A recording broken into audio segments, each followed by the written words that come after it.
hay un sentido más descriptivo. Y evidentemente más largo. ¿No? Recuerda que todo esto con cautela, no siempre que sea más.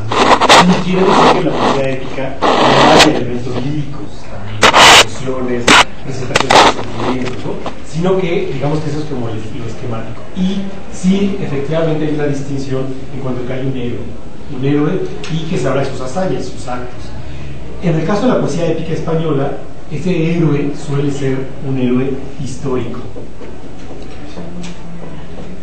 o pseudo-histórico. Es decir, a veces sí, efectivamente, estos poemas están basados en un hecho real y en personajes reales que existieron en la Latinoamérica, y otros que evidentemente son inventados que ni siquiera pudieron haber existido, pero tienen un carácter como y un manejo de historicidad, como un carácter semi-histórico, por eso pongo pseudo-histórico. Y esos héroes, bueno, pues los podemos ver. Ustedes, bueno, recuerdan la Ilíada, por ejemplo, ¿no? O la Eneida, estos poemas épicos, estas grandes epopeyas clásicas, que tienen finalmente también esto, este sentido. Y otro elemento muy importante de la poesía épica, y sobre todo la épica medieval castellana, es justamente el carácter bélico, es decir, de la guerra, ¿no? Por eso se llaman también cantares de gesta. De gesta en el sentido de guerra, bélico, de guerra. Y son esas hazañas, muchas veces que nosotros vemos, son hazañas guerreras, ¿no? Esos héroes son guerreros. La poesía épica es muy antigua, desde los primeros pueblos primigenios que ustedes pueden imaginar, ya no nada más la Ilíada y la Odisea y la Eneida, sí nos pueden ir más atrás, ¿no? Las epopeyas, por ejemplo, de Gilgamesh, ¿no? Pues, seguramente conocen de referencia, pero es algo muy primitivo, digamos, que esta poesía épica tiene orígenes primitivos. Y está muy fuertemente vinculada en cuanto, desde esto primitivo, pero en relación también con este sentido histórico, con un sentido de nación, relacionada o vinculadas con el sentido de nación de los pueblos o de los pueblos, ¿no? La identidad de los pueblos. ¿Primitivo es porque fue hace mucho tiempo?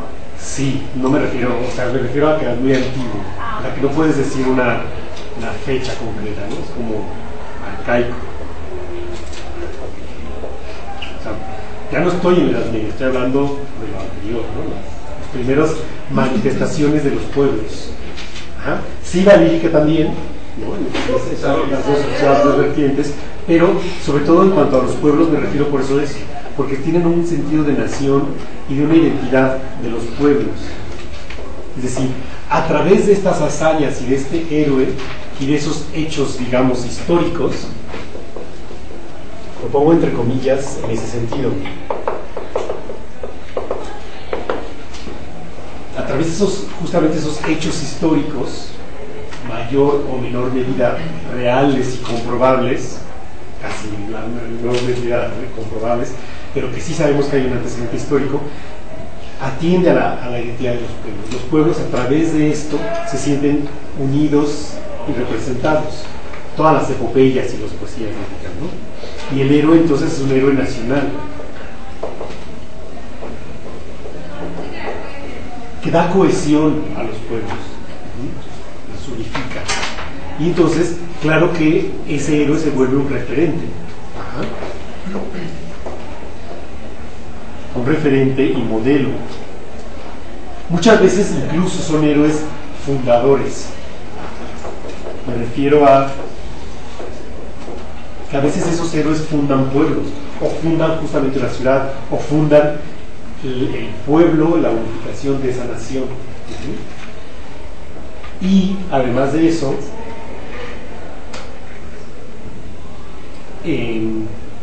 pues bueno, de algún modo se vuelve un modelo de conducta por los valores. Ese héroe se vuelve un ejemplo a seguir. Fíjense lo que decía Alan de Irbon. Alan de Irbon, yo lo he citado varias veces. ha habido en la historia del hispanomedievalismo, eso no he usado la palabra hispanomedievalismo, no, tampoco.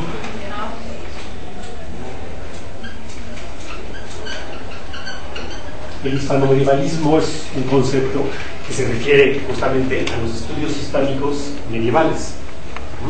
No nada más literatura medieval española o medieval a secas, que pueden incluir todo el occidente medieval, ni solamente hispánico, ¿no? Sino el hispanomedievalismo es como una frase.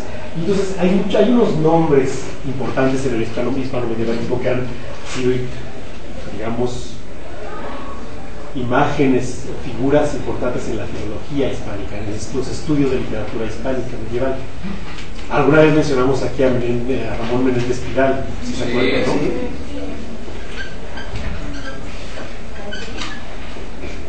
Pues él es uno de ellos, ¿no? Y justamente el primer editor del Cid.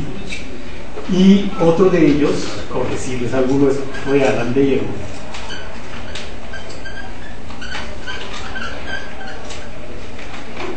Y él también hizo estudios sobre el Cid, ¿no? Fíjese lo que dijo Alan de Llamé. Bueno, algunas cosillas, ¿no? La épica es una narración heroica en verso. Esto en cuanto a que no es en prosa, ¿no? Muchas veces la narración la asociamos siempre a prosa, aquí es algo que contamos de manera en prosa. Pero esto es justamente algo en verso. Es importante que siempre lo piensen en verso. También dijo, son hazañas de un héroe individual o colectivo. Ese héroe, les decía yo, bueno, uno individual en cuanto a él solo y sus propias hazañas. Muchas veces algunos de ellos adquieren fama a través de ello, a través de esas hazañas, y ese concepto de fama lo vamos a retomar después, en el siglo XV, siempre tenganlo presente. Pero no solamente la fama individual, sino la fama y la unificación y la intención de la colectividad. Son héroes colectivos también. En la mayoría de los casos, fuertemente arraigado en su contexto comunitario. Es esto que les decía, ¿no? Es un sentido de comunidad. Esto genera un sentido de comunidad. Y además, pervive, ¿no? Este sentido es pervive. Todavía hoy, si ustedes lo quieren ver así, la figura del Cid es una figura relevante en la historia de España y en la vida. No están pensando todo el tiempo en el Cid, pero sí, pero si van ustedes a Burgos, van ahí a ver la vida del Cid, las cosas que pasaron, está presente en la historia de España. Entonces es muy importante esa pervivencia de los héroes épicos. Luego, todos estos cantares de gesta, principalmente otra de sus características es la oralidad. Es decir, fueron transmitidos originalmente o en primera instancia de manera oral, a través de la tradición oral. Normalmente había un juglar, efectivamente, ¿no? Se llama llamado el menester de juglaría, un quehacer de la juglaría. Entonces, justamente es muy importante porque no nada más era transmitido oralmente y cantado con música. No se leía el cantar de Music como ustedes lo leyeron para esta clase, sino que justamente se escuchaba cantar. De allí se desprende aquello que hablábamos el otro día de los romances. ¿Se acuerdan cuando hablábamos de la generación, la gestación del romancero? Yo les decía, algunos episodios más interesantes o más relevantes o emocionantes justamente para ese pueblo son los que se empiezan a separar poco a poco de los cantares de gesta y se convierte en un romance que se canta por separado y se vuelve una canción unida y separada, independiente, pero que es parte de un todo de la historia.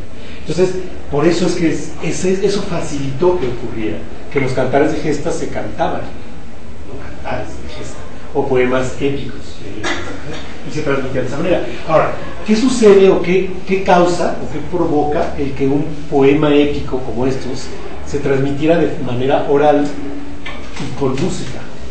¿Qué provoca eso? ¿Qué provocó? ¿O provocaría? Hoy ya no, sí. Pues el poco acceso de la gente tanto a los libros como el que a lo mejor no supiera leer, ¿no? Porque de hecho no había un libro, ¿no? Ni siquiera. Entonces, esa transmisión, pues que es más inmediata la transmisión oral que va como de pueblo en pueblo, porque supuestamente los juglares se encargaban de eso, de ir llevando como tanto noticias como un carácter noticioso, pero además más directo. Bueno, por un lado es rápido, porque ocurre rápido ahí en la plaza del pueblo, pero dependía de que fuera el juglar a otro lugar. Entonces, pues sí, la discusión era en otro ritmo, más que más lento o más rápido, era otro ritmo. Por un lado hay eso. ¿Qué otro elemento es importante? Arturo, ¿lo habías dicho antes? Sí. Sí. Bueno, se puede modificar fácilmente como van de boca en boca y de juglar en juglar hacia la ciudad. Ajá. Si a una ciudad le gusta más una cierta parte o cierto verso de cantar, ese se va a exaltar o se va a enfocar más en ese y van a suprimir o darle más importancia a otros y se cambia. Es decir, no había una sola versión, sino que había muchas versiones circulando por aquí, básicamente la misma. De la misma historia. De la misma historia argumental, pero con variantes. Eso es lo que es muy importante, no variaciones, variantes.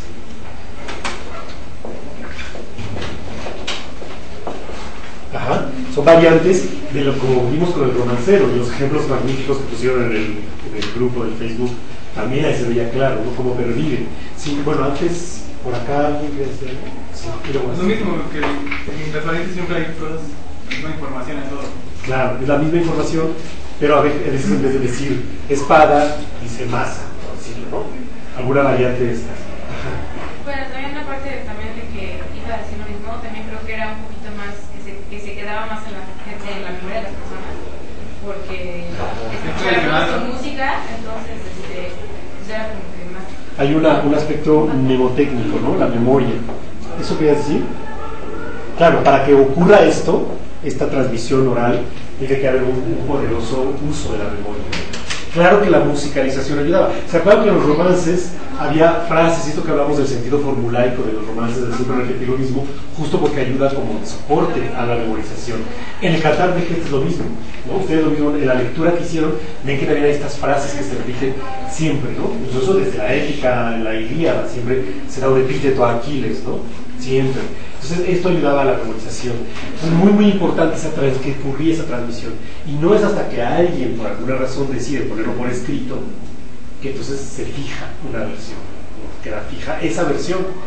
Con el cantar de Mio Cid, lo que sucede, solo tenemos un texto, una versión fija. No existe más que un manuscrito del cantar de Mio Cid. Hay muchas obras medievales que sí, hay muchísimas, ¿no? Variantes de la misma, pero del cantar solo existe uno. Además muy maltratado, y no obstante es el mejor conservado de toda la época medieval. Ahorita vamos a ver esos otros poemas épicos medievales, de los cuales se conservan pedacitos. Claro, recuerden que son manuscritos, no hay papel, que se perdían, o sea, era una vida diferente. Entonces tenemos muy poquitos documentos, ¿no? Testimonios de esto, pero ahí quedó una versión fija, ¿no? ¿Alguien quería hacer una pregunta? ¿Por qué es gesta? Es guerra. Guerra. Cantar de guerra. Cantar de guerra. Por eso le ponía aquí lo de bélico, pero creo que no fue suficiente. Guerra. Bueno, bien, a ver, yo se vaya algo.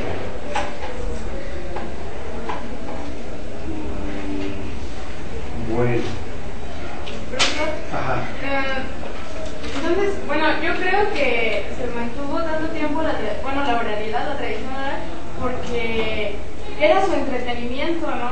Claro. Era su diversión, entonces, pues, y era lo único que tenían que... Además se enteraban de lo que pasaba en otros lados por medio de eso, entonces yo creo que por eso se conservó tanto tiempo. Sí, la tradición oral funcionaba por eso, ¿no? Para la lírica, el romance y la épica. No siempre convivían, eso es importante, ¿no? Tenerlo claro que no eran como diferentes opciones que estaban al mismo tiempo. A veces sí, pero que se transmitía porque era lo que había en la vida. La gente no sabía leer, alguien lo decía, ¿no? No sabía leer, no escribir. Solamente los clérigos. ¿Se acuerdan cuando hicimos lo de los estamentos? El poder y la cultura estaba en manos del clero. Eran los que escribían, ¿no? Y escribían en latín. Esto es popular. Esto que estuviera cantado en castellano, esto como es castellano, ¿no? Fíjense lo que hemos leído aquí. Los textos que ustedes han leído aquí para la clase son en castellano. En realidad no está nada en latín. Y recuerden que en la Edad Media la cultura se transmitía a través del latín. Era la lengua de la cultura. El castellano era lo popular, lo que la gente cantaba, las cantigas de amigos, los campesinos. Y los juglares era lo que la gente escuchaba. Y justamente era lo que pues, estamos aquí estudiando, pero si ya estudiaron con la doctora, ustedes van con la doctora Nieves Rodríguez también, ¿no? Sí. Ya han estudiado no sé qué están, son apenas en Roma ustedes, ¿no? Sí. Pero hablaron de las glosas emilianenses y las glosas silenses. No. ¿Saben qué son? No. ¿Las qué? Glosas. Las glosas se llaman glosas silenses.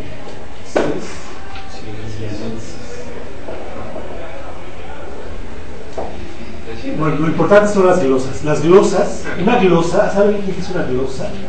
Compilación. No, es una explicación. Sí, una explicación de qué, de lo que sea. Pero ¿dónde se pone una glosa? Puede ser de palabras, ¿al lado de qué? ¿Al lado del verso? Es un monospolio. Al lado del margen. Y por eso glosario. En el glosario se ponen las explicaciones de ciertos conceptos. Y justamente se ponen al lado. Bueno, ahora lo hacemos y yo tengo todos mis libros glosados, ¿no? Y anotados y le ponemos post-its. Claro, es mío, no puedo hacerlo. Pero le ponemos cosas a los márgenes. Y esto no es nuevo. Ustedes igual seguramente también lo hacen. En los márgenes, esta costumbre siempre existió. Pero, y ya lo van a hablar con la doctora Nieves Rodríguez Valle, pero las glosas silenses y las glosas emilianenses son unas glosas que se ponían, por ejemplo, si estaba el manuscrito, el códice, ¿no? Así, ¿no? Y estaba el texto, generalmente a 2 columnas, ¿no? Ahí está, ¿no? Todo esto con letras, con el texto. Y las glosas que se hacían, que se hacen, suelen ponerse a los lados, aquí escrito algo, ¿no? Una nota que aclara algo, explica lo que está aquí. De alguna manera, algo que no se entiende. O que se quiere completar, por ejemplo, algún versículo de la Biblia, y entonces quiere completar una idea, qué sé yo. Tienen muchas funciones esas glosas. Pero lo que sucedía es que es importante, las glosas silenses y las glosas son unas glosas específicas de un texto que se encontró en un monasterio en Santo Domingo de Silos, en Burgos, justamente, y de un texto en latín, mal, que se escribió aquí algo. Y lo que está escrito allí está en castellano, el primer castellano escrito que tenemos. Esas glosas silenses emilianenses, sobre todo las de Silos. ¿Qué pasaba? ¿Qué quiere decir eso? Y lo que está diciendo esas glosas silenses, están explicando la palabra en latín. Ustedes aquí ya la clase de latín, ¿no? Sí. Entonces ustedes son domus, ¿no? La palabra domus, ¿qué es domus? La típica que sabemos conjugar, ¿no? Y la conjugan, la conjugación, etc. Y entonces ustedes, pero a lo mejor ustedes no saben qué significa domus, y entonces agarras y al lado le pones lo que es. ¿Y qué es domus? ¿Qué quiere decir domus? Casa, ¿no? Entonces, al lado pones casa, ¿no? O grupus, logo, ¿no? Según alguna palabra. Y eso, lo que pasó en ese texto, la primera vez, el primer texto, y se encontró que quiere decir que el monje que leía aquel texto no entendía la palabra, la frase, porque no es una palabra, una frase en latín, no la entendió, entonces agarra y en el margen escribió la traducción al castellano, a su castellano muy, muy primitivo, ¿no? Los primeros textos en castellano. Y de hecho, esas glosas se consideran el primer texto en castellano que ha existido en toda la historia. El primero que se mantuvo escrito, ninguno otro anterior. Entonces, esto que se nos decía. Claro, eso nos habla de la vulgarización, ¿no? Que el latín se va haciendo romance y entonces empieza a romancear de manera que ya se vuelve lejano. En ese momento ya el latín era una lengua lejana de ese lector, ya no lo entendía, ya no lo sentía su lengua. Ese monje en su cotidianidad, seguramente con el granjero o con alguien que vendía cosas afuera, hablaban en castellano, ya no usaban el latín. Entonces, por eso es que es importante que la literatura medieval castellana la tenemos en castellano, ¿no? La épica está en castellano, en esa lengua vulgar.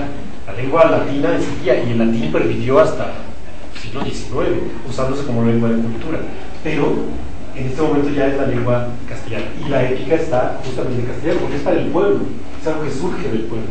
Entonces primero se creaba así la épica oralmente y después ya se trataba no estaba en la intención de plasmarla, era así, pero alguien, por alguna razón, decide ponerla en pergamino, escribirla, o mandarla a escribir.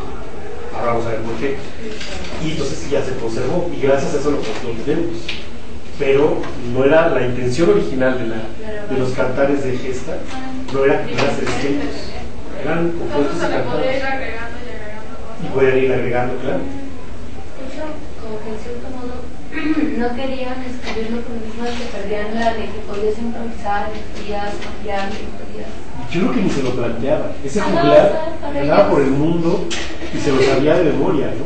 Sí, no, pero es que sabían así que tenían la libertad de que al transmitirlo de manera oral podías hacerle lo que quisieras. Ahora, hasta cierto punto. Bueno, sí, claro. Porque si lo modificas demasiado, ya es otra cosa. Ya es otra historia. Claro, el público tiene que todavía sentirse identificado por esto. No puedes agarrar y así de pronto ponerle otras cosas. El sí tiene que tener las características. Y esto es muy importante en este sentido, que en este sentido de nación y de identificación colectiva y de una comunidad, esto llevó a que algunas veces sí se imprimiera o se llevaran a poner por escrito. Es decir, vamos a verlo como de ahora hacia atrás. Por ejemplo, ustedes saben la historia de los niños héroes. Se supone Que, y nadie sabe si es verdad o mentira o cómo funciona. Pero, ¿qué pasa? No sé si eso nos dé cohesión nacional, pero en un momento dado, en el siglo XIX, sí tenían una función esos héroes. Esos héroes que tenían, no es lo mismo, ¿no? Pero sí se creó una historia en torno a estas personas. Y entonces, ¿qué pasa? Alguien decide que eso es importante para algo. ¿Por qué? ¿Para qué fue importante en el siglo XIX? Para despertar un sentimiento de nación, de nacionalismo, de identidad nacional. ¿Y cuándo se hace esto en el siglo XIX? En época de invasión, con las invasiones, ¿no? Las invasiones francesas, la invasión norteamericana. Pues se sigue haciendo. Y se sigue haciendo. ¿Quién y dónde lo hace? Por ejemplo, no sé, como cuando en los Juegos Olímpicos se ganó la medalla de oro. El discurso que daban en torno a ganar la medalla de oro era un discurso nacional, porque era no el triunfo de 11 jugadores, sino el triunfo de México, nuestra medalla de oro. Si ganas es nuestro, si pierdes es efectivamente. Y tú lo has dicho, es un discurso. Ahora, tú dijiste, no es lo mismo nacional que nacionalista, ¿no? Efectivamente, pero hay una palabra que es el discurso. O sea, esto, a final de cuentas, es un discurso.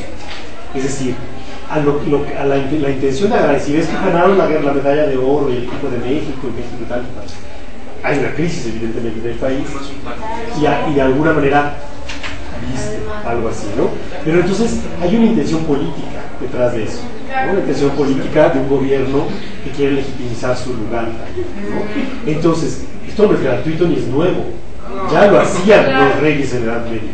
En la Edad Media también hubo reyes que dijeron: el Cid es un personaje importantísimo para la cultura hispánica, para la historia de España, para la historia de Castilla, para la nación y la cohesión del pueblo de Castilla, y entonces hay que cantar sus historias y hacerlas que sepan todos.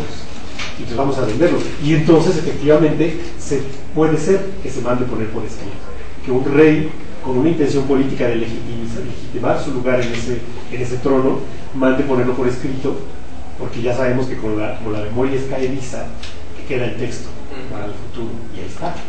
Entonces es muy importante que esta poesía épica, que tiene un sentido, digamos, antropológico, histórico de los pueblos, también puede ser utilizado y tiene una función, o pudo tener una función, o ser aprovechado con una intención política para un discurso político, que desde entonces existe. Entonces vamos a ver, cuando vamos a hablar ahora del Cantar de Miocid, que el Cantar de Miocid es un texto, una versión que tenemos de la historia de Rodrigo Díaz de Vivar. Es una historia, una de las versiones que hubo, muchas, y que se cantaron por toda Castilla. Esa es una versión, la que sobrevive, porque pues, por azares de la vida solo tenemos esa que sobrevive, pero debieron haber muchas más que se perdieron, pero sabemos que existieron. Y hay otros textos sirianos que se llaman, o textos que están vinculados con la figura del Cid, que es el romancero del Cid, está en el romancero que ustedes leyeron, todos los romances que hablan del Cid, y no necesariamente derivan del Cantar que nosotros tenemos ahí, sino de otros o que vienen de otros lados.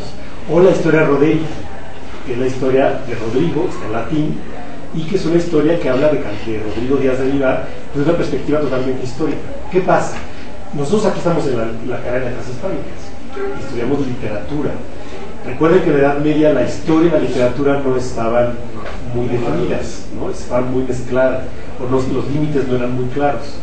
Pero sí en el Cantar del Cid, aunque tenga un sentido histórico o un fundamento histórico, la figura que tenemos nosotros del Cid, ahí en el Cantar que leyeron, es totalmente ficcional, reelaborado, y además es perfecto. El Cid que vemos ahí es un ser que pues, nadie puede ser como él. Y el Cid que está en la historia Roderick es mucho más histórico, mucho más apegado a un sentido histórico. Es una crónica. Ahorita lo pondré por aquí. Pero bueno, es diferente, ¿no? Las crónicas, esto no, ni siquiera está en el programa porque no nos da tiempo de estudiarlo, pero en la Edad Media se hicieron crónicas mandadas a hacer, sobre todo por reyes, para dejar testimonio de la historia, de algo, de un acontecimiento, de su reinado, de su legado, de su linaje, de muchas cosas. Y esas crónicas están, y las tenemos, son textos amplios. Y en muchas de ellas se habla del Cid. También se habla del Cid. Era tan importante, fue tan importante la figura del Cid para la historia de España y la cultura hispánica, que el Cid aparece por todas partes, en el romancero, en las crónicas, en el Cantar. Entonces, esas historias y esas crónicas, digamos que son más realistas, si se puede decir. No quiere decir que las crónicas no fueran también textos manipulados, porque claro que sí, porque eran hechos por un rey, mandados a hacer por un rey, para que contaran la historia que ellos querían que contaran. Y nunca se cuentan cosas malas de ese rey. A lo mejor de otros sí, pero de ese que lo mandaba a hacer, pues claro que no. Entonces, sí son textos, digamos, más realistas, más históricos, pero que tienen la intención de ser históricos. El Cantar del Cid no tiene la intención para nada de ser un texto histórico. Que esté basado en un personaje histórico y en sucesos históricos, sí, pero su intención es ser estética, ser literatura, ser arte.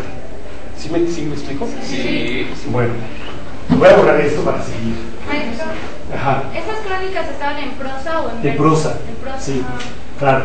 Esas crónicas, ahora lo pongo ahí, son crónicas en latinas algunas y otras en castellano, pero están en prosa. Son muchísimas. Y de hecho las crónicas, muchas veces esas crónicas nos han servido para reconstruir algunos cantares de gesta de los cuales no se tienen más que pedacitos. Y entonces vas a la crónica, bueno, no nosotros, ¿no? Pero vas a la crónica y ahí está ese mismo episodio contado, y entonces allí ves lo que sucedió. Porque a veces pasaba que el mismo fragmento de la crónica está sacado tal cual y hecho por los romances, o en los mismos versos. Entonces sí pueden funcionar en este sentido, ¿no? Había recuerden que en la Edad Media no existía el sentido o la idea de derechos de autor. No había autores. Entonces los textos iban y venían, se manejaban, ¿no? Entonces, bueno, no podemos hablar de plagios en esa época. Bueno, a ver, lo que quiero es, vamos a ver, la épica medieval castellana, ya propiamente la épica, hay varios ciclos o grupos, ¿no? Antes de entrar propiamente al Cantar del Cid, tenemos el ciclo de Don Rodrigo.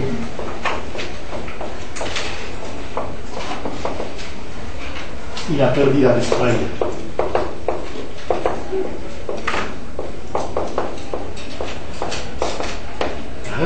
Son justamente, Don Rodrigo es el último rey godo, ya lo verán con la doctora Ariel Rodríguez Valle, es el último rey de los godos.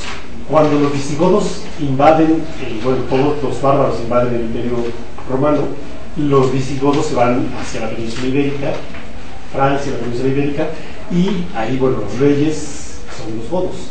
Y el último rey godo fue Rodrigo. No Rodrigo Díaz de Vivar, otro.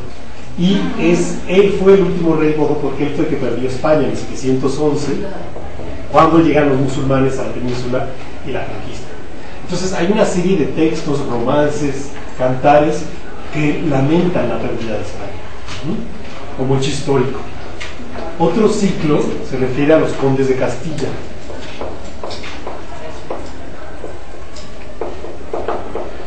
Esto es más tardío. ¿Se acuerdan que la península ibérica, ¿no?, está así? Los Pirineos. Al principio Castilla no existía. Al principio de la Edad Media, si ustedes van a la historia, verán que Castilla no existía. Era un pequeño castillito, evidentemente, así, literal, era un pequeño castillo que pertenecía, era una cuña, se le llamó luego la cuña castellana, pertenecía a lo que era León, aquí Asturias, acá Aragón y Navarra, León, Castilla, no, Castilla será esto, Galicia, Al-Ándalus.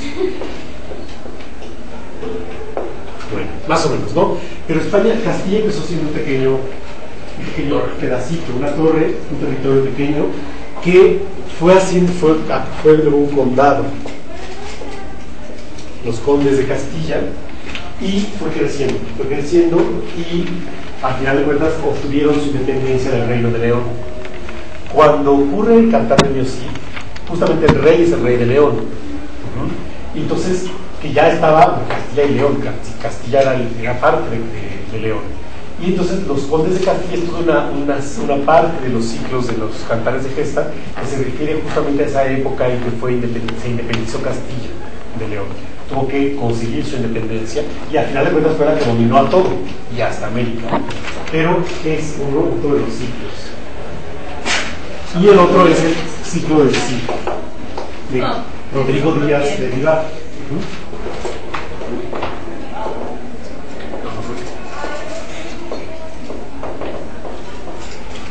Rodrigo Díaz de Vivar, el Cid campeador. Cid significa miocidi. ¿Ya ven qué es miocid? El árabe Cid, mi señor. Son como los grandes grupos temáticos o históricos de los cantares de gesta castellanos. Ahora, ya propiamente esto se divide en 3 etapas. Una primera etapa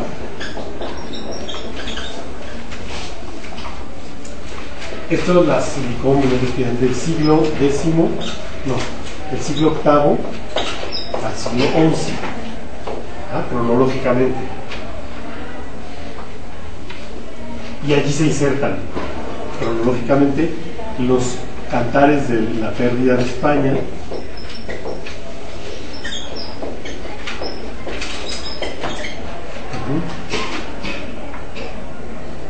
hay un cantar que se llama el Cantar del Rey Rodrigo.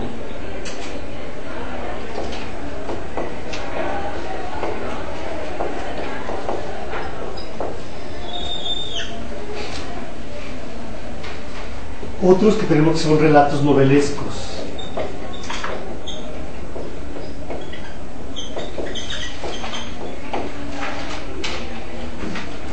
Del siglo X. Y las obras o los cantares de gesta que tenemos en este tema son el Cantar de Fernán González,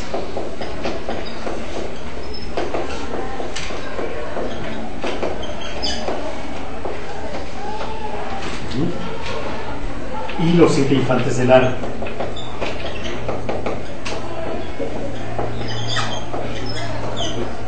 Fíjense cómo estos cantares, como les decía, tienen que ver con el sentido histórico de este sentido de comunidad, de cohesión nacional. Justamente un momento histórico fundamental para el pueblo castellano, para la península ibérica, fue justo la pérdida de España y este último rey moro, ¿no? Entonces es tan impactante para esa sociedad y para ese momento que han de ponerlo por escrito. Y entonces tenemos varios textos al respecto. Un cantar de gesta que se conserva sobre que se llama Cantar del Rey Rodrigo, sobre la pérdida de España, pero también sobre esta etapa de las Condes de Castilla, sobre esta etapa histórica de la consolidación justamente de ese reino, ¿no? De estos primeros reinos, estos primeros nobles, luchas entre los nobles por hacerse del poder finalmente.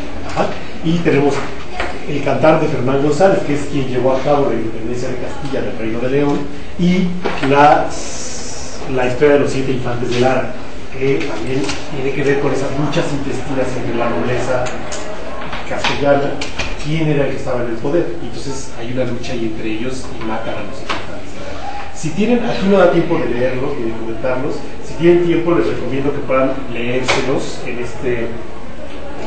una edición, hay muchas, pero esta es la que más podrán conseguir, de Manuel Alvar, se llama Cantares de Gestas Medievales. Manuel Alvar es otro de estos hispanomedievalistas, o fue, que bueno, pues hizo importantes aportaciones.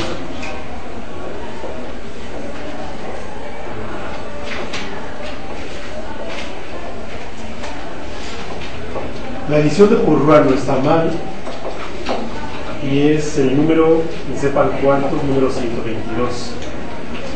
Pues cuando tengan tiempo y ganas, pues le hacen. No les va a dar, porque no da más para ellos. Pero bueno, tenemos esta parte, ¿no? La primera etapa.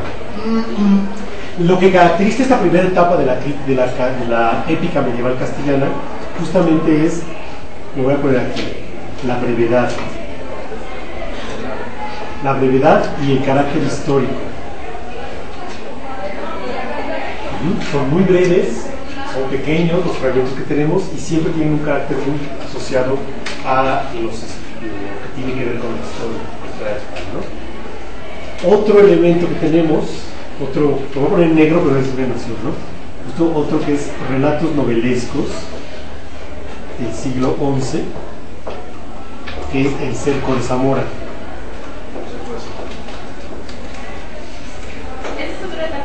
No, es dentro de esta misma.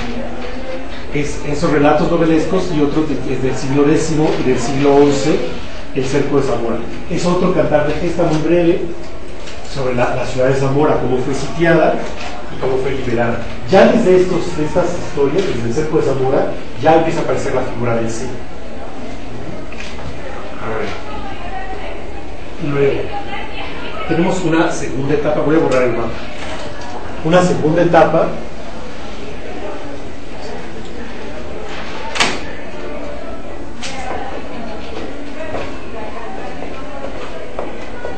como una etapa de madurez.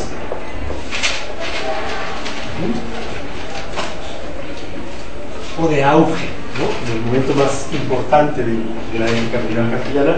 Esto es del siglo XI hasta el siglo XIII, cronológicamente.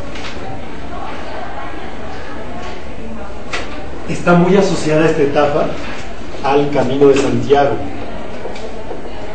¿Se acuerdan que hablamos del Camino de Santiago y cómo también eso fue una vía de comunicación y de proliferación de los cantares?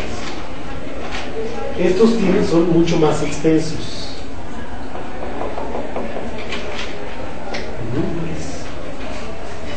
Y es allí donde tenemos al cantar de Miocid.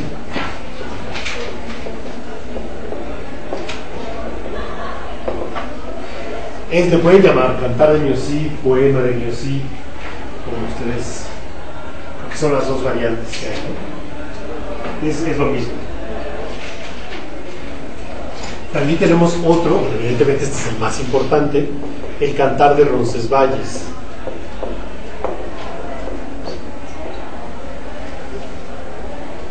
Este está vinculado con la ética francesa. Es el cantar de Roldán. Ajá, como no es el cantar de Roldán, ese es un cantar francés, pero cuenta la misma historia.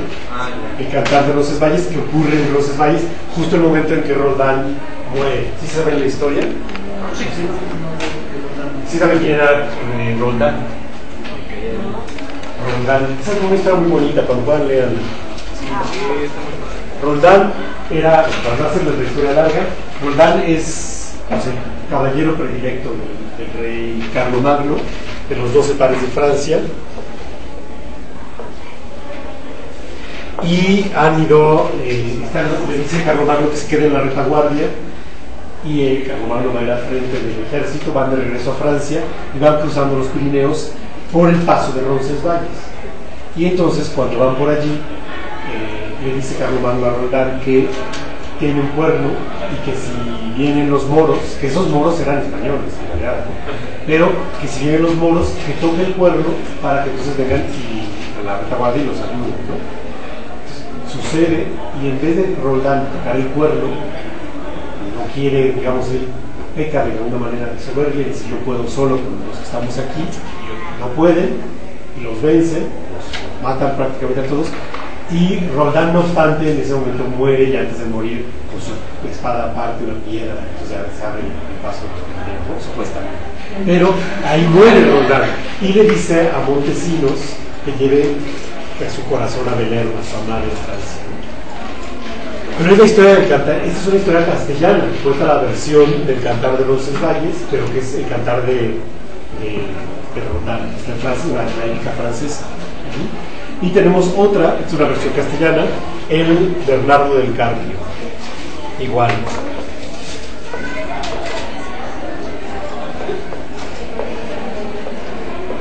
También vinculada con la épica francesa. Tenemos luego una época de refundición, que es como una tercera etapa.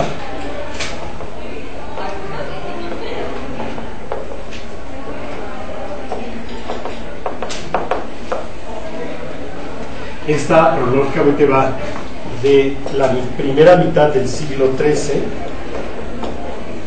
hasta la primera mitad del siglo XIV. Aquí lo que sucede es que simplemente se vuelven a contar las mismas historias. Estas mismas de la segunda etapa se refunden. Se llama refundición porque es una recreación de la misma historia o reelaboración de la misma historia. En la segunda, tercera etapa. Y la cuarta, que voy a poner acá.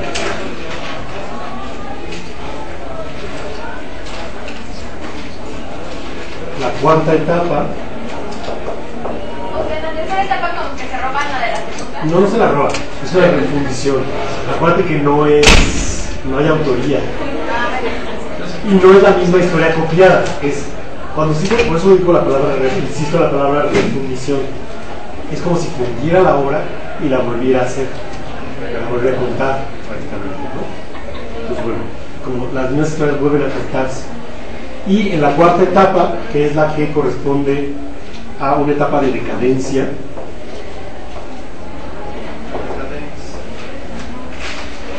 es de la primera mitad del siglo XIV hasta el siglo XV, XVI, ¿no? Cuando ya termina la Edad Media. Aquí la obra que tenemos que emblemática de esta época es Las Mocedades del Cid. Fíjense cómo la figura del Cid prácticamente está en casi todas las etapas, ¿no? De lo importante que fue. Estos son más extensos todavía y los caracteriza la novelización. Por novelización me refiero a ficcionalización, es decir, si aquellos primeros y en general la épica tiende a tener un sentido histórico o vinculado a la realidad histórica o basado en la realidad histórica, aquí en esta última etapa de decadencia se novelizan más, se vuelven más ficcionales o se agregan más elementos no necesariamente históricos. Sobre, por ejemplo, Las Mocedades del Cid. Realmente no tenemos un texto histórico que nos hable del Cid cuando era jovencito, ¿no? Pero se reconstruye a partir de ello, ¿no? A partir de lo que hay, de lo que se cuenta, se inventa, por eso tiene un carácter más de novelización. Hay mucho más ficción en esta etapa. Bueno.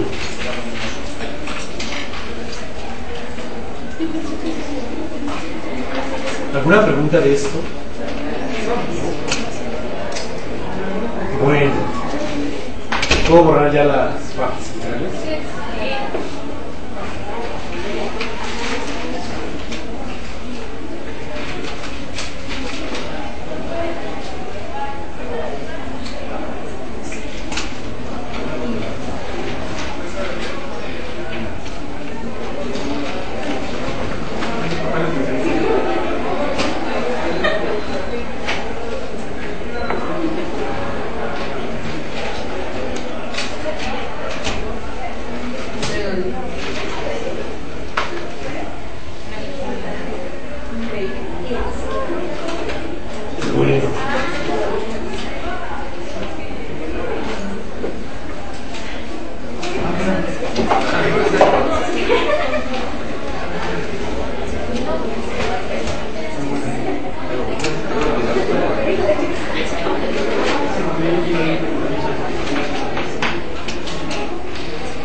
Vamos a ver, ¿qué pasó con ya? Vamos directamente a la materia siriana, a reserva de Carlos, se me quede por ahí, y luego lo veamos en la próxima sesión.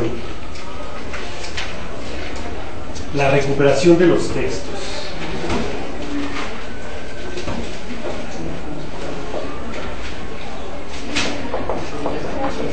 Es decir, esto que habíamos mencionado hace rato, ¿no? Tenemos muy pocos testimonios de la época, son mínimos, ¿verdad? Nos basamos sobre todo en las crónicas medievales, en prosa, que sirvieron para reconstruir los textos, ¿no? O lo que cuentan las historias. Por ejemplo, también entre estas crónicas está la historia de España,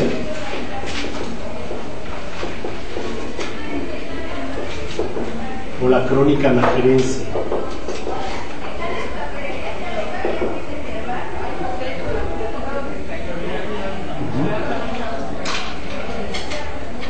¿Qué fue esto? Ya lo vamos a estudiar más tarde, Alfonso X, en la época de Alfonso X. Ya lo vamos a estudiar después.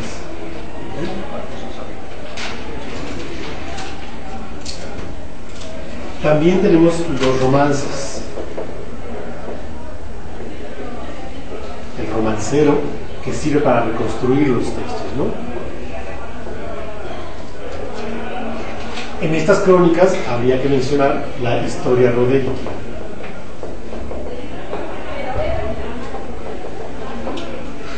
Estas están en castellano, ¿no? La historia de España y la crónica najerense, pero la historia Roderick es en latín. Entonces, bueno, es como se va reconstruyendo. Ahora, ya respecto al Cid, ¿quién era el Cid? Rodrigo Díaz de Vivar. Rodrigo Díaz de Vivar no era...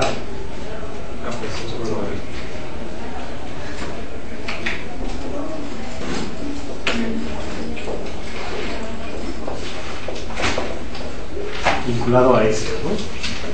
Es decir, el Cid es el héroe, ¿no? El héroe épico que tenemos aquí, y de alguna manera su historia fue recontada, un hecho histórico.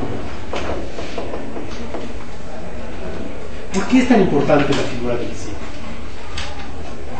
No porque tengamos un cantar es importante. Porque lo despojaron y como que recuperó su humillación. Su honra. Ajá, su honra. Ajá. Ok, hay varios elementos allí que lo vamos a ver en el cantar cuando empecemos a hablar de él. Pero efectivamente, ahora, había un antecedente. ¿Alguien leyó algo así en la introducción? ¿Qué había pasado? Sí, y antes de eso, ¿qué había pasado? Yo les hablé que hace rato les puse ahí el cantar del rey Rodrigo. No, perdón, el de... No. El de Cerco de Zamora. Mucho antes, Rodrigo ya es un hombre adulto, cuando era más joven Rodrigo, justamente él, el rey, ahora se me olvida, pero el rey, este rey es Alfonso VII, ¿no? Sexto, sí. Este rey que aparece en el cantar es el rey Alfonso, que es el rey del Cid. El Cid es vasallo del rey Alfonso, ¿no? Recuerden, ¿qué es un vasallo? ¿Hablamos de esto? ¿Se acuerdan de ello? ¿Qué hace el vasallo respecto a su señor? Le sirve. Y ha habido un pacto vasallático. Y es un pacto público. Es decir, en ese momento, cuando se declara siervo, que va a servir a un señor, un vasallo, el rey hace algo, un gesto ritual, donde lo nombra caballero y lo nombra su vasallo, lo acepta como su vasallo. Ya sea esto de la espada, ¿no? Que lo nombran caballero, o bien hay un besamano, se besa la mano, o un beso en la mejilla también se puede dar. Tenía que ser algo, un gesto visual, físico, público, porque esto ocurría delante de todos, para que todos vieran. Recuerdo que la gente no sabía escribir ni leer, había un notario que tomaba nota de eso, pero ni el rey mismo tenía por qué saber leer y escribir. Tenían que hacer gestos que hicieran a la gente saber que eso estaba ocurriendo. De hecho, está en ello la honra. ¿Qué es la honra? ¿Qué era la honra en la Edad Media? Tiene que ver con la colectividad, ¿no? Con la colectividad, ¿y qué más? Es perder, por ejemplo, el nivel de estatus social, por así decirlo, ante la sociedad. Eso es una deshonra. Era una deshonra. Sí, tiene que ver con esos valores que debían, que eran como concedidos de alguna manera a un ¿Cómo tu hombre. estatus? Sí, Estatus es una palabra muy moderna para la época, porque es muy social. Hablaste de sociedad y tú de valores. Ajá. Es decir, depende de qué valores, cómo te veía la sociedad. Es decir, y de hecho sí, si caías en deshonra era porque algo te había ocurrido que hacía que esos valores se perdían en ti. Es decir, cómo te veía la sociedad, lo que la sociedad dice de ti. Es muy moral. La honra tiene un sentido moral, en el sentido de que la moral, ¿existe la diferencia con ética? Sí. La ética es los valores, ¿no? En abstracto. Y la moral es la aplicación de esos valores en un contexto social determinado. Entonces, esos valores, por ejemplo, si una mujer, una joven, que no ha sido casada, tiene relaciones sexuales, pierde la virginidad antes de estar casada, está rompiendo un valor que en la Edad Media era importantísimo. Es decir, está rompiendo la honra, y no la honra de ella, de la familia, del padre, de los hermanos. Eso es un mundo masculino. Entonces, efectivamente, la honra está muy vinculada con lo que pasaba en la sociedad medieval. Ahora vamos al sí, porque pues ahora vamos a ver qué pasa. También todos estos valores y como esa no sé cómo decirlo, como cantidad de honra era como asignada a todos los hombres, podríamos decir, digamos, como que tenían en distintos grados una honra, ¿no? O sea, según entiendo, por ejemplo, entre campesinos también podía haber pleitos en los que ellos se sintieran deshonrados, digamos, no como al estatus de... Pero, por ejemplo, en la familia de campesinos, si una de sus hijas tenía relaciones sexuales en el matrimonio, ellos también eran deshonrados, ¿no? Esto está muy vinculado con el patrimonio, porque esa virginidad de esa mujer se guardaba, no nada más por la virginidad y Eva y lo que quieras, sino porque iba a ser entregada a un otro hombre con el que iba a ser casada para mantener unos vínculos políticos económicos. Pues cuando no había patrimonio que vigilar, pues también tampoco era tan importante. Sí, efectivamente, desde una perspectiva, digamos, humana, del honor, que es la diferencia con honra. Eso es el honor. El honor está en un ámbito más ético, ¿no? Eso es los valores que todos tenemos, nacemos con un honor. Pero la honra es algo que la sociedad te impone o te concibe a ti, ¿no? Entonces, por eso es muy importante eso. Ahora, ¿qué pasó en el... esto por qué con el sí? Pero no sé si esté bien. Alfonso, bueno, es que no sé si esto tiene que ver con la relación con la primera, que Alfonso VII muere y le deja así a su hijo. Ajá. Y entonces, y a Zamora se lo deja a Urraca. Sí, justo, a ver, cuéntanos, ¿cómo está? Entonces, El rey se muere, ajá. pero antes de morir divide el rey sus reinos. Claro. Recuerda, ya por el mapa, pero había 5 reinos en Castilla, bueno, en la península ibérica. Entonces, o 5 señoríos, y el rey divide su territorio todo. Esto casi parece como un cuento tradicional, ¿no? Donde un rey se muere y divide su territorio. Pasó así. El rey Alfonso muere y deja sus descendientes. Entonces, así se lo deja a Sancho, me parece. Sancho es uno. Ajá. Y entonces se lo deja, le encomienda, o sea, le deja como vasallo así al Cid. Ahorita, pero antes del Cid, donde lo colocamos, ¿quiénes eran los otros? Era Sancho, hay otro Alfonso, ¿no? Alfonso y Urraca. También su otra hija se llamaba ¿Cómo? Elvira, ¿no? Creo que era Elvira, no me acuerdo muy bien. Que son las menos importantes, por ser mujeres, ¿no? Porque así funcionaba la Edad Media. Porque sí, efectivamente no. Pero Urraca es muy importante, por eso nos acordamos más. Entonces divide el reino. Y hay otro más. ¿Cómo? García, sí. A García le da Galicia. A Sancho, ¿se acuerdan? León, si no me equivoco. Castilla. A ellas no les tocan reinos por ser mujeres, les tocan ciudades. Zamora. Y a ella le toca Toro. Y a Urraca le toca Zamora. Entonces así divide su reino. Zamora y Toro no son reinos, son ciudades, pequeñas ciudades con su territorio, pero no con la fuerza que tenía Castilla, León y Galicia, que eran los reinos. ¿Qué pasa? Entonces muere, deja así, y al Cid le dice: vas a vigilar que esto. El Cid ya tendría edad, ¿no? Ya era un caballero importante del rey, y al Cid, a Rodrigo Díaz, le dice: vas a vigilar que esto suceda de esa manera. Eso quiere decir que el Cid era importantísimo para el rey, fue una pieza clave política y militar para el rey, y de confianza, efectivamente. Entonces vas a vigilar que esto suceda de esta manera. Pero ya sabemos que vivir y vencerás, y no fue una buena estrategia del rey. Entonces Alfonso, en accidente, muere García, ¿no? Accidentalmente se muere. Y entonces Alfonso, que era el mayor, pues se queda con Galicia y a Castilla. Pero ahí está León. Y entonces sucede que agarra a Alfonso y sitia Zamora, la ciudad amurallada, la sitia, y Urraca pues está ahí sola. Y entonces llega Rodrigo Díaz de Vivar a ver qué pasa con Urraca, ¿no? A ayudar a Urraca. Para no hacer una historia muy larga, vayan a leer la historia de España. Sucede que al final, también en circunstancias muy extrañas, durante el sitio de Zamora, y es lo que se cuenta en el Cantar del cerco de Zamora, muere Sancho.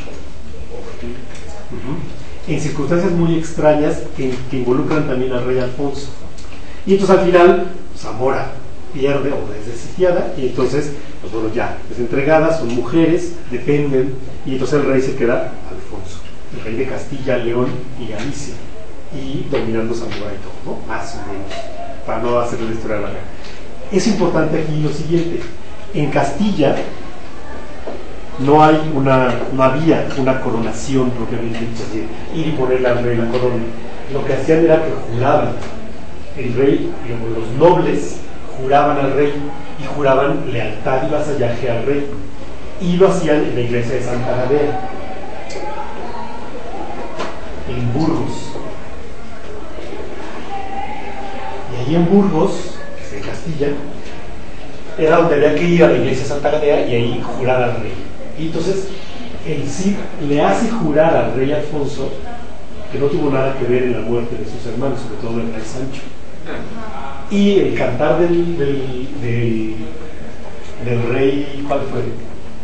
El cantar del rey Rodrigo, ese es el de los dos, en el cerco de Zamora, en los romances, pero en el romancero del Cid, se cuenta esta historia y se dice que el rey se ruborizó, que le subió la color al rostro, cuando el Cid le pide que jure ante Santa Gadea que él no tuvo nada que ver con esas muertes. Y el rey se pone rojo, pero jura. Entonces, al jurar esto, está jurando ante Dios, nos está diciendo que no tuvo nada que ver. Pero el cantar tampoco nos lo deja claro, ni los romances, nada más nos dice que le subió la corona. No sabemos si de vergüenza, de enojo, de veras, de indignación, qué pasó. Pero lo cierto es que el rey Alfonso le agarró tirria a Rodrigo, ¿no? Y ya lo vemos, todavía que le había dicho por aquí, armó un chisme, ¿no? Se armó un chisme contra Rodrigo, que justo está todo este antecedente que está atrás del Cantar de Mio Cid. Lo que pasa es que el Cantar de Mio Cid no empieza donde debería empezar, está roto el manuscrito y perdimos los primeros folios, donde quizás se contaba algo al respecto. Lo sabemos por los romances, por las crónicas, pero el Cantar de Mesía no empieza allí. Pero hay un antecedente de una animadversión entre el rey y el Rodrigo y Rodrigo Díaz de Vivar, que Rodrigo es de la baja nobleza. Rodrigo no piensen que es de la alta nobleza. ¿Sí ubican cuál es la alta y la baja nobleza? ¿Cuál es la alta nobleza? Están los reyes, ¿no? Los reyes y emperadores. Reyes, príncipes, ¿no? Pero bueno, esos los que gobiernan. Pero tenemos los duques, condes, marqueses y varones. ¿Qué son ahí? Y caballeros. Esos son posteriores, más en la Europa del 19. O no, el 16. Pero y sobre todo en el centro de Europa. Pero estos, digamos que los más altos son más importantes. Los duques es de la alta nobleza y los condes. Ya hacia los marqueses, los varones y los caballeros ya son la baja nobleza. Es decir, eso en cuanto a poder político y poder económico. Y entonces el Cid es de los caballeros. El Cid no pertenece a la alta nobleza, ni siquiera a la nobleza media. Tienen tierras, Vivar es hijo de comerciantes, tiene tierras que cultivan, pero es importante como caballero. Lo importante es que es un caballero que para el rey es de confianza y que tiene un poder político importante en la historia de España. Y entonces, justamente esto es con lo que llega Rodrigo al Cantar de Mesía, o lo que se nos cuenta en el Cantar de Mesía. Pero también en toda esta historia, Rodrigo mató al padre de Ximena, la que luego su esposa. Mata a la esposa, al padre de Ximena, y Ximena va ante el rey y le dice: yo necesito un hombre que me cuide. Recuerda, las mujeres no pueden andar por la vida solas en la Edad Media y se meten al convento en todo caso, pero ella no puede quedarse sin un hombre que la cuide y que le dé todo. Y entonces ella, que también es de la baja nobleza o de la nobleza media, va con el rey y le dice: yo quiero que me des un hombre, y quiero a Rodrigo Díaz de Vivar, el que mató a mi padre, justamente ese mismo, para que él me cuide. Entonces así lo hace y se casan. Hay otras versiones, en otros romances, en otros cantares donde sí había amor, pero no tienen este sentido amoroso cortés. Pero lo real es que la casaron con él porque él había matado a su padre. Pero bueno, ahí están, quedan casados. Como por saldar una deuda. Saldar una deuda, claro. Si tú ahora tienes que responsabilizarte de ella. Claro. Entonces, de alguna manera, vean todo el contexto en que ocurre el cantar, ¿no?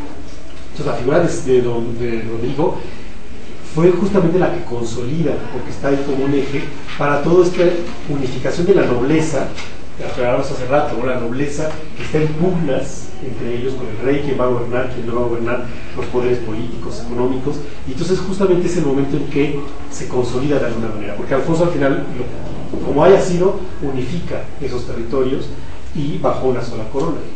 Pero ¿qué pasa? El Cid es un gran guerrero, un gran caballero, y lo mandan a cobrar unas parias al moro, ¿no? Recuerden que estamos en la Reconquista, hay territorios todavía bajo el poder musulmán, y lo mandan a que cobre unos impuestos.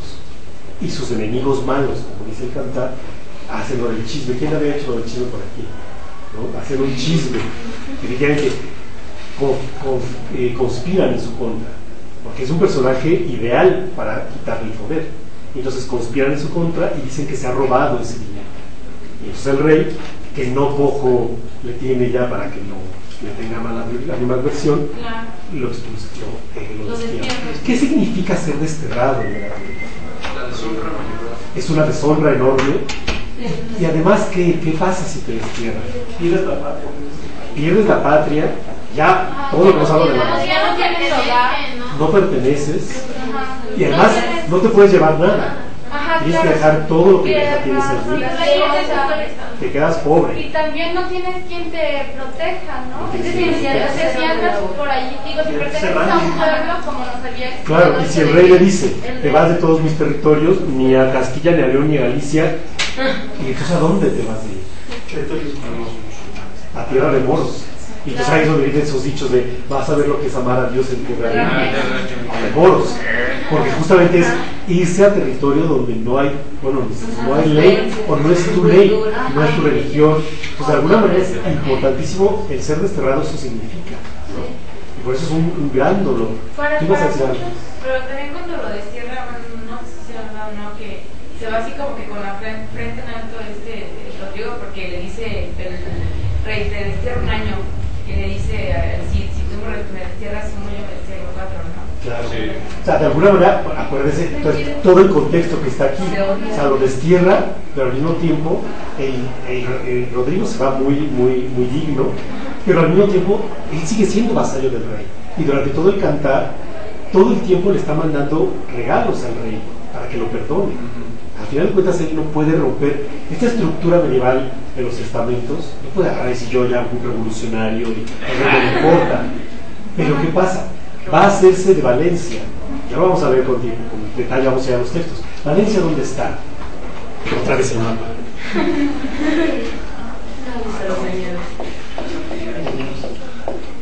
Castilla, digamos, bueno, ya, Castilla, ¿no? Castilla, León, Asturias. Que para muchos a veces también el destierro significaba la muerte, ¿no? Claro. A veces cuando se quedaban así desprotegidos por problemas políticos los mataban. Sí, de hecho el destierro sigue siendo algo no agradable para nadie. El destierro no le llamamos destierro, hoy le llamamos exilio, ¿no? Pero hay exilios políticos que la gente ha tenido que hacer, porque, por ejemplo, la guerra de España, ¿no? La guerra de la cuando se vinieron a... justamente era tú por pensar como piensas y ser quien eres y tener la religión que tienes o no querer tener religión, por eso te mato. Ya no es más, eso son las dictaduras, ¿no? Entonces, es lo grave de las dictaduras. Y además es muy importante, retomando y vale la vigencia del hecho, que Franco, en la dictadura de España, una de las figuras que recupera, no solo él, sino todo su sistema, fue justamente la figura del Cid, como esta figura hispánica o española que fue como el emblema, ¿no? Entonces es muy importante cómo esto sigue siendo fue una figura importante de esa cohesión hispánica, ¿no? Pero claro, con un tinte fascista tremendo. Pero justamente el exilio sigue siendo algo así, es vete con lo que tienes puesto y a ver qué haces. Pues claro, pues pierdes todo. Pues claro, has de pedir asilo político al lugar y no pues siempre te quieren aceptar, ¿no? Entonces, en lo que ocurrió con los españoles de España, no solo venían la gente pobre y la gente normal, sino además venían muchos intelectuales, ¿no? Los intelectuales que vinieron aquí a México, a las facultades, al Colegio de México, y lo que hicieron.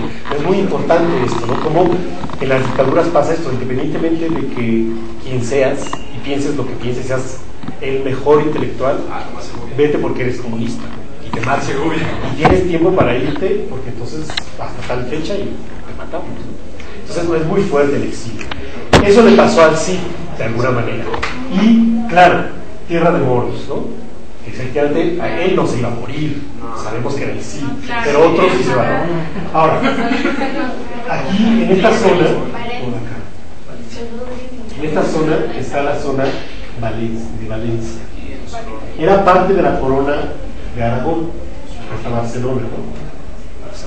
Entonces, bueno, pero la zona de Valencia es muy importante que ubiquen que en Valencia es una zona rica, sigue siendo una zona muy rica agrícolamente. Por aquí es un vergel Valencia, mientras que en otras zonas son muy áridas, por ejemplo el centro de España, aquí se cultiva muchísimo, muchos vegetales, frutos, es una zona muy rica. Y el Cid ganó Valencia. Entonces vamos a ver cuando le comentemos ya directamente en el texto cómo de alguna manera el Cid, al hacerse de Valencia y ser señor de Valencia, podía ser que tuviera, si no más, al menos la misma riqueza que el rey Alfonso.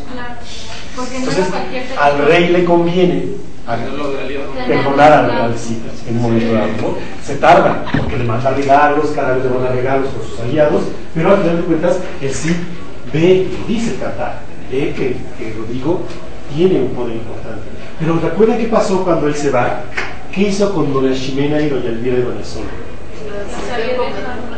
Elvira y Sol, que son sus hijas, que estas son ficción, no se sabe que hayan existido realmente con esos nombres, pero las tres mujeres no se las va a llevar a tierra de moros y las deja en un monasterio donde están resguardadas y bien cuidadas, sobre todo sus hijas, que son jóvenes y vírgenes, ¿no? Son doncellas. Entonces se quedan allí y él se va con todos sus amigos. ¿Qué hora es? No se va a escuchar. 7:34. 7:29. Entonces, bueno, es muy importante ver esto porque en ese contexto es donde va a ocurrir el Catar de Murcia. Y evidentemente la persona que escribió el Cantar de Miocid, o la persona que lo compuso, y aunque la persona que lo transcribió era una persona que era simpatizante de sí. Todo lo que nos dice el Cantar todas fueron buenas, maravillosas, es el mejor héroe, todos lo aman, logra todas las batallas, mata a todos.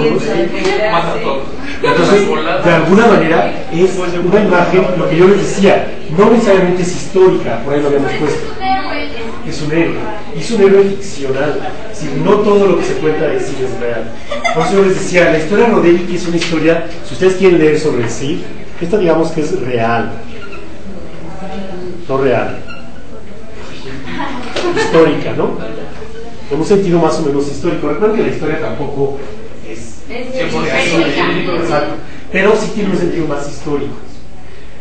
Y el Cantar de Miocid es un poema, es literatura. Y entonces lo que vemos ahí es un personaje literario. Vamos a ir vamos al comienzo. Como les decía, el Cantar de Miocid comienza en un perro, se rompió, tenemos un fragmento que se perdió, y lo que tenemos es inicia, pero además lo que se ha dicho, lo decía, creo que lo dice, no sé si me deben explicar, pero el Cantar de Miocid que tenemos, el texto que nos enfrentamos, empieza en un lugar afortunadísimo. Literariamente es muy afortunado donde empieza. No tenemos la parte anterior, pero a lo mejor ni nos hace falta aún, ¿no? Porque lo que tenemos en términos literarios es poéticamente muy importante. Fíjense cómo empieza. De los osoyos tan fuerte vientre llorando, tornaba la cabeza y estaba los cantando. Es el principio. Es el verso 1. Cantar primero. De los osoyos tan fuerte vientre llorando, tornaba la cabeza y estaba los cantando. Vio puertas abiertas que huchos encañados, alcándaras vacías, sin pliegues y sin mantos, que sin falcones y sin azores mudados. Sospiró Miocid, camucho había grandes cuidados. Habló Miocid, bien que tan mesurado. Grado a ti, Señor, Padre que estás en alto, esto me han vuelto mis enemigos malos. Vamos a analizar estas primeras líneas. Fíjense cómo está compuesto también con una cesura. El verso está dividido por la mitad. Y así mismo están los romances. Y ahora ya no todos, veo que dice, fíjense cómo dice que va, de los osoyos tan fuertemente llorando. Creo que ahora habíamos mencionado el otro día. ¿Qué significa ir fuertemente llorando de los sus ojos? ¿Cómo es esto? ¿Cómo va llorando? Esto nos habla mucho, no tiene por qué saberlo, pero nos habla en sí.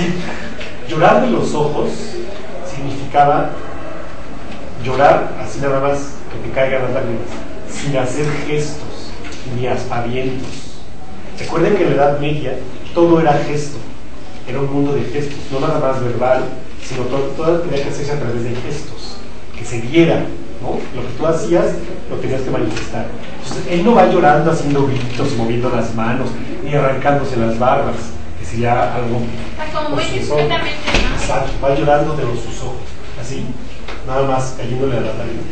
¿Y esto qué nos dice de él? Que no vaya haciendo hasta bien. Que era duro, ¿no? Fuerte. Pero va llorando. Llorar.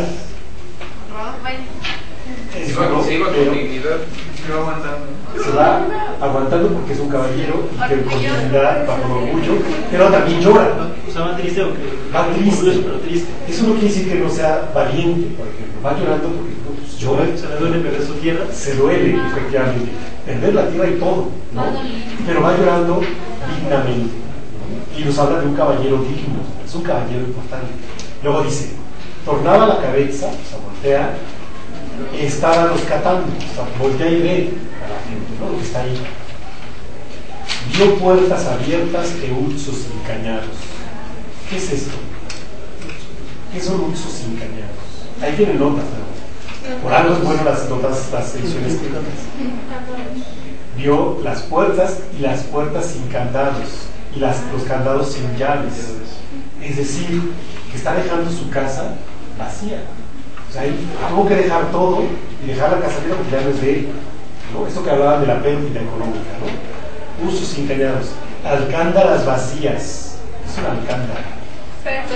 Una percha, es una palabra árabe, ¿no? Alcándaras vacías, o sea, no tienen. ¿Una percha para qué? ¿Para qué?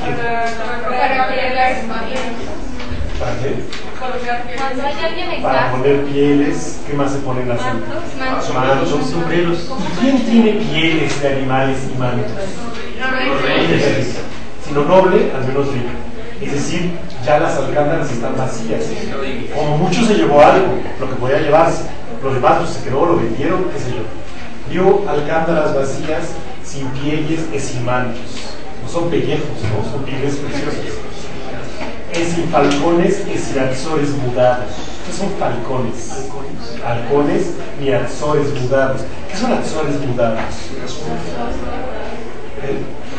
Azores. ¿Y por qué mudados? Porque su pelaje. Son pelaje. Plumaje. Ya había cambiado. Exacto. Que es recién que ha mudado, ¿no? Que ha cambiado. Es decir, que son jovencitos. ¿Y qué nos dice del Cid que tenga o que tuviera alcándaras con pieles y con mantos y falcones y azores? ¿Qué nos dice de alguien que tiene esto? Que tiene riquezas, que es caballero, que se acerca a la nobleza. Solo en la cetrería que es trabajo con la cacería o el arte de las aves cetreras, como las halcones, las águilas, es una actividad de reyes, ¿no? En la nobleza. Entonces él ya dejó todo esto. Que sin falcones y sin azores mudados. Suspiró mi Cid, cabucho había grandes cuidados, muchas preocupaciones, ¿no? Fabló mi Cid bien y tan mesurado, y dice: grado a ti, Señor, Padre que estás en lo alto, esto me han vuelto mis enemigos malos. ¿No? Lo que era mal. Fíjense, también una característica del poema de mi Cid, lo vamos a poner en la próxima sesión, pero ya lo mencionamos, tiene un carácter positivo. La obra siempre es muy positiva. En todo lo que le pasa, las peores desgracias que le pasan a Rodrigo, siempre dice: esto agradezco a Dios, esto será bueno a la larga, me vendrán beneficios por esto. Siempre tiene un carácter positivo, siempre. Y así también los otros personajes, pero sobre todo Rodrigo. Entonces aquí él, aunque dice: esto me han vuelto mis enemigos malos, pero lo agradezco a Dios. Eso es muy importante. Y luego dice: fíjense lo que le pasa inmediatamente saliendo de Burgos. Allí piensan de aguijar, allí sueltan las tiendas. A la eixida de Vivar vieron la corneja diestra. Entrando a Burgos, vieron la siniestra. Meció mi Cid los hombros, engraneó la fiesta. Albricia, albarfanes, caechados somos de tierra. ¿Qué es esto de la corneja negra? ¿Qué es lo que ve? Es como un mal augurio. ¿De qué? Es creo una me parece. Una corneja es como un cuerno negro. Y lo ve por la siniestra. Esto es desde Roma. La izquierda. Perdón. Sí, la siniestra. Sí, en la siniestra, ¿no? Es decir, en la izquierda. Sí, vio que pasaba la corneja del lado izquierdo. Esto es un mal augurio. Desde tiempos romanos, ¿no? Ya del lado siniestro, el lado de la izquierda, que ocurriera esto, ¿no? Entonces, él lo ve así y mece sus hombros, engranó la testa, dice: albricia, albarfanes, caechados somos de tierra. Justamente pareciera que es un mal augurio para lo que va a venir, pero él va a mover los hombros, ¿no? Mío Cid Ruiz Díaz por Burgos entró, en su compañía 60 pendones, echíen lo ver mujeres varones, burgueses y burguesas por las fiestras son, colorando de los hoyos tanto había en el dolor, de las sus bocas todos decían una razón: Dios, qué buen vasallo se hubiese con el Señor. Justo el dolor que le causa al pueblo ver a este personaje, ¿no? Y esta frase última que leí ha sido muy importante, ¿no? Dios, qué buen vasallo se hubiese con el Señor. Ha generado mucha polémica en la crítica, pero de cualquier manera lo que aquí nos podemos entender es eso: justamente otra vez ensalzar al Cid sobre el rey, ¿no? Es un buen vasallo, pero no tiene Señor. Entonces, ¿quién será el que lo pueda verse beneficiado de sus hechos, ¿no? Y luego, convidarle y en el degrado, o sea, darle cosas, ¿no? Mas ninguno no lo sabe. El rey don Alfonso tanto había la gran saña. Antes de la noche en Burgos de él entró en su carta, con gran recaudo fuertemente sellado. que a Dios siglo y días que mal ni dormiese en posada. He aquel que la viese sospiese verá palabra, que perdería los saberes y más los hoyos de la cara, y aún más los cuerpos de las almas. Grande duelo había en las gentes cristianas, ascóndese de Diosí, que no lo saben decir nada. El campeador adeliñó a su posada, así como llegó a la puerta, fallóla bien cerrada, por miedo del rey Alfonso, que así la habían parada, que si no la quebrantáis por fuerza, que no que la abría nada. Fíjense cómo ha llegado el exilio en este sentido. Nadie puede darle asilo ni ayuda, ni darle comida, nada, porque hay una amenaza.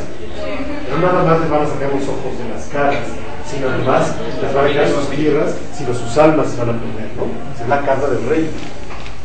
Y entonces, ¿qué pasa? Se va a su posada. Eso quiere decir que había una posada en la que siempre se quedaba, ¿no? Se va a su posada y la falla con las puertas bien cerradas, ¿no? Así como llegó a la puerta, falló la bien cerrada, por miedo del rey Alfonso, que así la había parada. Que si no la quebrantáis, por fuerza que no que la abría nadie. Los de Cid a altas voces llaman, los de dentro no los quieren tomar palabra. Los amigos del Cid se enfurecen con esto, ¿no? Los de dentro no la querían tornar palabra. Aguijó Cid a la puerta, se llegaba, sacó el pie de la escribera, una ferida al dado. No se abre la puerta, que bien era cerrada. Fíjense aquí lo literario, ¿no? Estamos ante un hecho histórico, teóricamente, que ya vemos que llora y tal, vamos a ver los elementos literarios. Pero se llega allí, y este personaje que se venía conteniendo, ¿no? Aunque conteniendo pero llorando de sus hoyos, llega allí y golpea, ¿no? Saca de la estribera, del estribo, y empieza a golpear la puerta, quizá con esta furia, ¿no? Aguijó Cid a la puerta, se llegaba, sacó el pie de la estribera, una ferida andaba, no se abrió la puerta, que bien era cerrada. Y entonces ahora, una niña de 9 años, a ojo, se ha parado. Ay, ya campeador en buen hora ciñistas espada. El rey lo ha vedado, anoche de él entró su carta, con gran recado y fuertemente sellada. No nos osaríamos abrir ni coger por nada, sino perderíamos los saberes y las casas, y demás los hoyos de las caras. Si en el nuestro mal vos no ganades nada, mas el Creador vos vela con todas sus virtudes santas. Esto la niña dicho, que tornó por a su casa. Fíjese cómo el contraste, ¿no? La intención literaria del poeta de poner a es un guerrero que está grande, con armas, así, con todo el antecedente histórico de Rodrigo Díaz de Vivar, el gran guerrero, llega aquí a golpear aquella puerta y nadie se atreve. En Burgos nadie quiere salir. Y sale esta niña de 9 años a decirle esto llorando también, ¿no? Vete que no ganas nada con nuestras desgracias, ¿no? Y él, claro, pues, se va más desconsolado. Esto es algo que no podemos decir esto sucedió, ni importa si haya sucedido en la vida real, en la historia del cantar. Lo que importa aquí es la intención poética que genera, narrativa, de contarnos una historia y ponernos así como un personaje sí grande, pero al mismo tiempo que se puede condoler de esta niña, ¿no? Y dice, esto la niña ya lo ve el Cid, que del rey no nadie gracia, partió de la puerta por Burgos aguijaba, llegó a Santa María, Gadea, donde el rey. Luego descabalga, fincó los hinojos de corazón rogado. La oración fecha, luego cabalgaba, salió por la puerta Arlanzón pasada. Cabo esa villa en la glera pasada posada. Hincaba la tienda y luego descabalgaba. Cid Díaz, el que en buena hora sin espada, posó en la glera cuando no lo coge nadie en casa. Alrededor de él una buena campaña. Así posó Cid como si fuese una montaña. Vedada en la compra dentro de Burgos la casa. De todas cosas, cuantas son de vianda, no le osarían vender, al menos hilarán, ¿no? O sea, ni siquiera le piden permiso de vender nada. Y luego entonces, Martín Antolínez. ¿Quién es Martín Antolínez? ¿Por qué te gusta ser Martín Antolínez? No, lo comentaba porque cuando leí el Cid en la secundaria se me hacía un personaje muy interesante. Apoyaba mucho a Cid. Y cuando volví a leer el Cid, me acordé de Martín Antolínez, entonces por eso había dicho que yo quería ser Martín Antolínez. ¿Y por qué es interesante? Pues Primero me llama la atención fonéticamente el Martín Antonio. Del primer. Sí, para los niños es una buena. Porque también es un apoyo para sí. Ajá, y además es el burgalés continuo. ¿Y cómo lo apoyas? ¿Cómo apoya Martín Antonio así?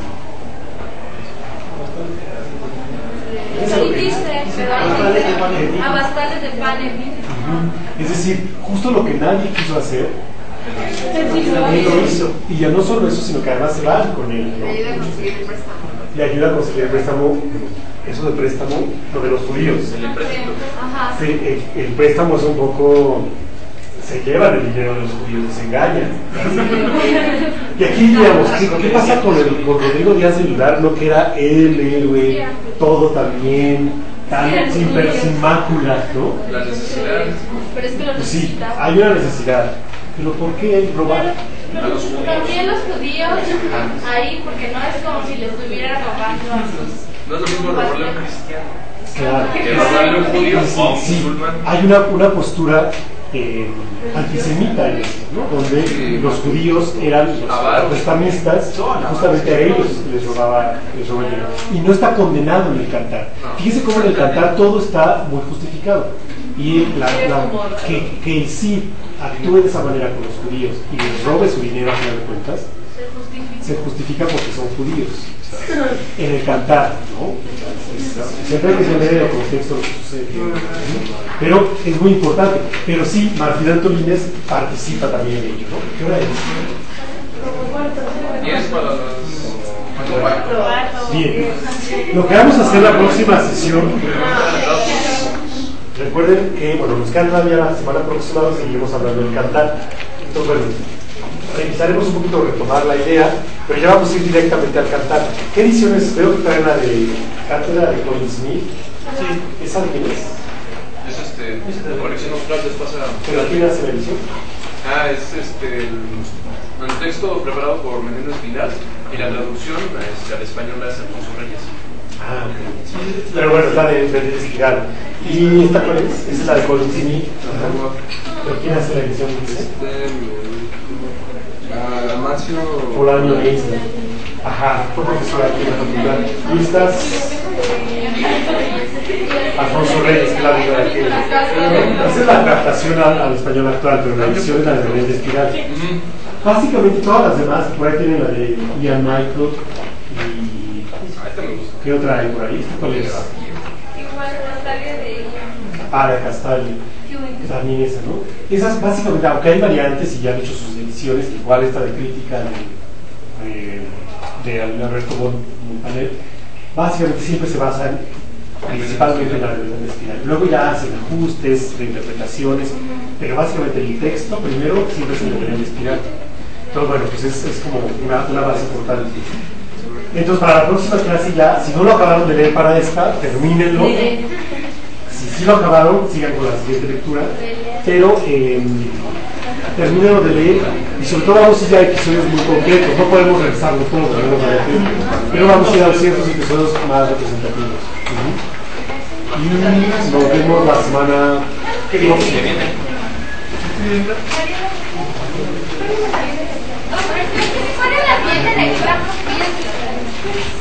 Avanzemos.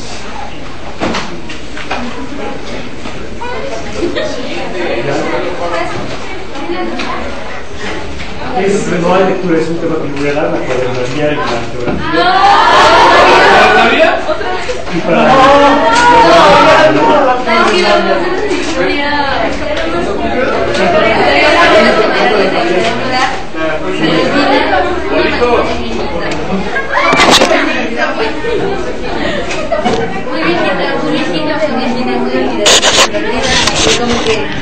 se llama Blanca, como que en ellos nos dice de la cuadernovía de Alfonso Reyes. ¿Profesor es usted? Creo que es de Mole. No estoy segura, pero creo que era de Mole. Es que puede grabar las clases. Está enfermo. Ahí puedes escuchar eso si lo está grabando. Eso lo dejo ahí. ¿Es tuyo? Este.